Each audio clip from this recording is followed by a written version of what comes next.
8 హృదయ శుద్ధులైన వారు ధన్యులు, వారు దేవునిని దర్శించుదురు.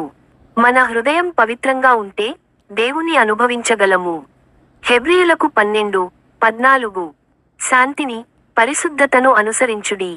పరిశుద్ధత లేకుండా ఎవడును ప్రభువును చూడజాలడు. పవిత్రత లేకుండా దేవునిని చూడలేం. 1 యోహాను 3:2-3 మనము ఆయన వలె ఉండెదము, ఆయనను ఆయన యథార్థ స్వరూపమున చూచెదము. ఈ నిరీక్షణ కలిగిన ప్రతి మనిషి తాను పరిశుద్ధుడయుండునట్లు తన్ను తాను పరిశుద్ధపరచుకొనుచున్నాడు. దేవునిని చూడాలంటే మనం పవిత్రతలో నడవాలి. 2 కొరింథీయులకు 7:1 శరీర సంబంధమైన మలినత నుండి, ఆత్మ సంబంధమైన మలినత నుండి మనలను మనము పవిత్రపరచుకొని, భయభక్తులతో పవిత్రతలో పరిపూర్ణత పొందుదము. మన జీవితం పరిశుద్ధంగా.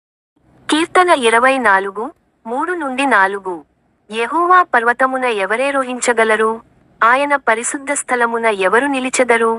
ఎవరి చేతులు నిర్దోషమైనవో, ఎవరి హృదయం పవిత్రమైనదో, పరిశుద్ధత కలిగినవారు మాత్రమే దేవుని సమక్షంలో నిలబడగలరు. పవిత్రతను సాధించడానికి ఏమి చేయాలి? 1. ప్రార్థన ద్వారా శుద్ధత కోరాలి.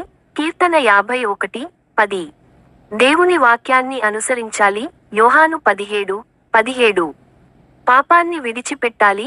1 పేతురు 1:15-16 4. పరిశుద్ధాత్మ నడిపే జీవితం గడపాలి. గలతీయులకు 5:16